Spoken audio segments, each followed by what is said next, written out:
નમસ્કાર દર્શક મિત્રો, હું છું એડવોકેટ સોનલ બારિયા. આપ સર્વનું સ્વાગત છે મારી ચેનલ લીગલ પગજ્ઞાનમાં.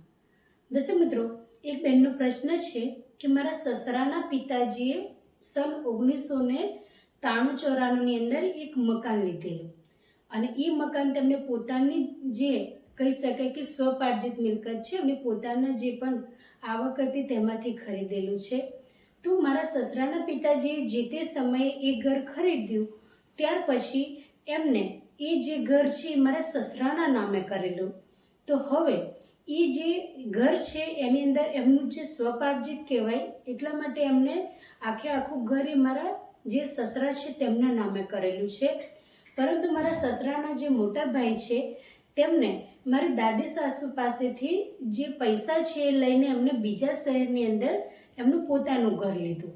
તેમ છતાં પણ અત્યારે જે હાલની અંદર જે ઘર છે એની અંદર અમે રહી રહ્યા છીએ, તો એ ઘરની અંદર તેઓ હિસ્સો માંગે છે. તો શું આ વ્યાજબી છે? કારણ કે મારા સસરાના પિતાજીએ તો તેમને આ જે ઘર છે તેની અંદર હિસ્સો બિલકુલ પણ નથી આપ્યો, પરંતુ પૈસા આપીને એમને જે બીજું શહેર છે ત્યાં આગળ તેમનું ઘર છે એમને લેવડાવ્યું. તો આટલા વર્ષ પછી હવે આ ઘરની અંદર પણ તેઓ હિસ્સો માંગે છે, તો વ્યાજબી છે? શું એ આટલા બધા વર્ષ પછી એ હિસ્સો માંગી શકે ખરા? તો ચાલો દર્શક મિત્રો, આજે આપણે આના વિશે સંપૂર્ણ માહિતી મેળવીએ. તો દર્શક મિત્રો, જ્યારે કોઈ વ્યક્તિએ તેમની પોતાની સ્વકમાણીથી કોઈ પણ પ્રકારની મિલકત ખરીદી હોય તો તેવી મિલકતને આપણે કહીશું કે સ્વપાર્જિત મિલકત.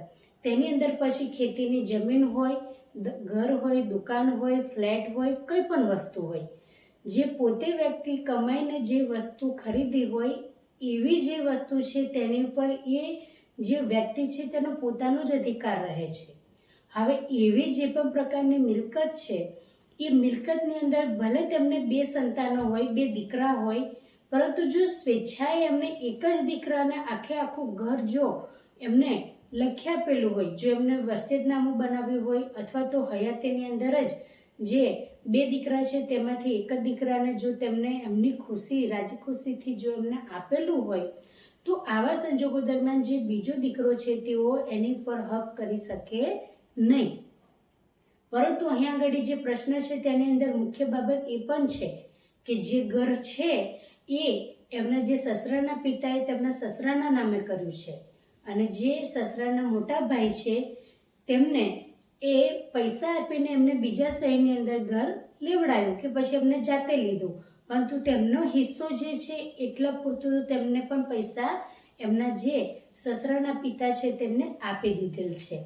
એટલે અહીંયા આગળ મુખ્ય જે કહી શકાય બાબત એ છે કે જે વ્યક્તિએ આ મતલબ જેમનું ઘર છે એ વ્યક્તિનું આ વડીલોપાર્જિત નથી પરંતુ સ્વપાર્જિત મિલકત છે, એટલે જેને ઈચ્છે તેને આપી શકે છે.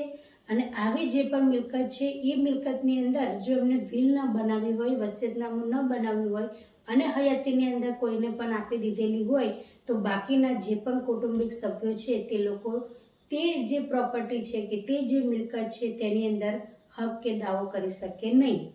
કારણ કે ક્યારેક એવું પણ બનતું હોય છે કે જે વ્યક્તિએ પોતાને જે સ્વપાર્જિત જે મિલકત છે તેની અંદર એમને પોતાના પરિવારવાળા જો સારી રીતે એમની સાર સંભાળ ન રાખતા હોય તો એ અન્ય વ્યક્તિને પણ આપી શકે છે. અને ઘણા બધા આપણે હાઈકોર્ટ અને સુપ્રીમ કોર્ટના જજમેન્ટ પણ જોયેલા છીએ કે જેની અંદર પોતાની જે પણ કમાણીથી ઊભું કરેલું ઘર, મકાન, દુકાન, ફ્લેટ કે ખેતર એ વ્યક્તિએ કોઈને ગિફ્ટમાં પણ આપી દે, તેમ છતાં પણ તેમના પોતાના પત્ની અને સંતાનો એ મિલકતને મેળવવા માટે પણ હકદાર રહેતા નથી. પરંતુ એની જગ્યાએ જો તેમને જે વડીલોપાર્જિત મિલકત મળી હોય એની અંદર પછી ઘર હોય, દુકાન હોય કે પછી જમીન હોય, પ્લોટ હોય, તો એ જે વડીલોપાર્જિત છે અને એવી જો મિલકત તે વ્યક્તિ કોઈ અન્યને આપી દે છે, તો એવા સંજોગો દરમિયાન તેમના જે વારસદારો છે એ લીગલી હકદાર ગણાય છે અને તેઓ એની ઉપર એક્શન પણ લઈ શકે છે. પરંતુ જ્યારે સ્વપાર્જિત મિલકત હોય તો આ કેસની અંદર તો જે સસરા છે એમને જે ઘર નામે કરી આપેલું છે, તો હવે જે એમના મોટા ભાઈ છે, જે સસરાના મોટા ભાઈ છે, તેઓ આ ઘર ઉપર હક એમનો જે અધિકાર રહેતો નથી અને કોઈ પણ પ્રકારનો તેની અંદર હક કે હિસ્સો માંગી શકે પણ નહીં. એટલે આ જે કેસ છે એની અંદર સ્પષ્ટપણે એવું છે કે જે વ્યક્તિ પોતાની રીતે ખરીદીને વસ્તુ ખરીદે છે, પ્રોપર્ટી ખરીદે છે, તો એવી પ્રોપર્ટીની અંદર એ ગમે એને આપી શકે છે. અને જો કદાચ તેમને સ્વેચ્છાએ અડધો હિસ્સો મોટા દીકરાને આપ્યો છે, અડધો હિસ્સો નાના દીકરાને આપ્યો છે, અથવા તો મોટા દીકરાને ખાલી એમના જે ભાગરૂપે જે પૈસા છે એ આપી દીધેલા છે અને આખું ઘર નાના દીકરાના નામે કરી દીધું છે, તો પણ મોટો દીકરો હવે પછી એ જે ઘર છે તેની અંદર હક હિસ્સો માંગી શકે નહીં. એટલે દર્શક મિત્રો, આ રીતના ઇન્ફોર્મેટિવ વિડીયો મારા ચેનલના માધ્યમથી તમારી સમક્ષ રજૂ કરતી રહું છું. જો તમને વિડીયો સારો લાગ્યો હોય તો તેને લાઈક કરજો, શેર કરજો અને વિડીયોને સબસ્ક્રાઈબ કરજો. જય હિન્દ, જય ભારત.